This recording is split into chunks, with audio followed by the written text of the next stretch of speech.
called Rainbow Broken Glass Jello. This is really easy to make. I will put a link in the description box if you want to go check out the original idea. What you're going to need is 6 different flavors and colors of Jello. Take each of the Jello packets and put them into an individual plastic container. This is a 3-ounce or 85-gram package. It's also called jelly, depending on where you live. Then place 1 cup of boiling water into each container, and you're going to stir that around until the gelatin powder is completely dissolved. Now normally when you make Jello you use 2 cups of boiling water. This case we're only using 1 cup because we want the Jello to be extra firm so that the little cubes we're going to make will hold their shape. So once everything is stirred up and dissolved, place all the containers into the refrigerator and let them set completely. Once that's done, we need to unmold it. I find the easiest way to do this is to put the small container into a larger container of hot water, let it sit for a few seconds, and then it should come out fairly easily.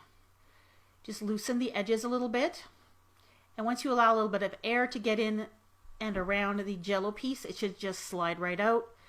And then you're going to cut it into cubes.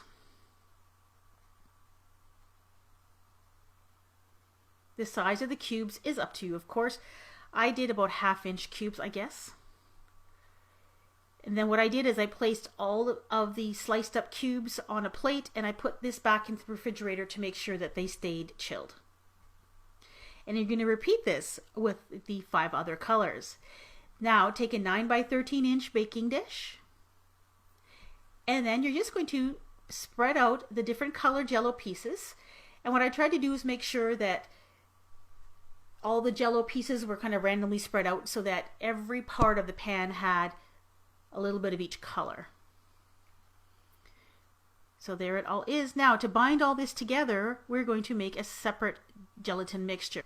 So to 2 cups of boiling water, I'm adding 2 envelopes of gelatin. That's 2 7-gram envelopes or 2 1/4-ounce envelopes of gelatin, and then stir it together until blended.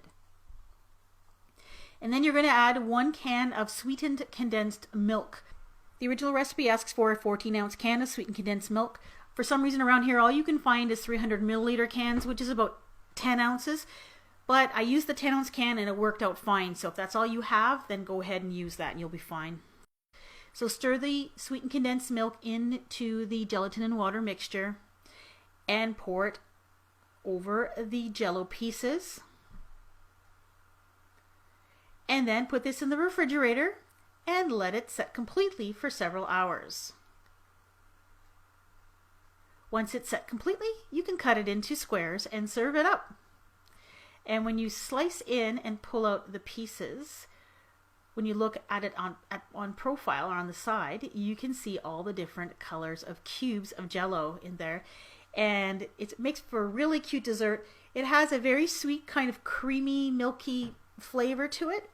It's very interesting. Kids will love this because it's something that you can actually eat and kind of play with at the same time, because you can try to pick out those colored Jello cubes as you go. So why don't you